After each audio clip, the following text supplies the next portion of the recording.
Paldo. Cash out. Nag-cash out na si Nonoy.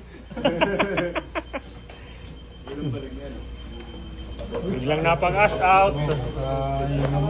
Yeah, what a burger, mga cash out boys. Kasi panalo rin to eh. Wala pang bayad eh. Mas malaki yung panalo nyo.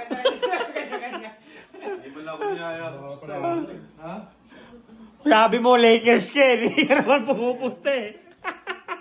Cash out. Cash out na, cash out. Naon. Ano sasabihin nyo? Thank you, Pacers. Ang lakas mga asar ha. Next. Thank you sa sponsor. Tamis ng ano? Tamis ng french fries. Kahit walang ketchup, malasa eh. Sabi nga niya yung galing daw ng Pacers eh. Napabata burger eh. Cash out.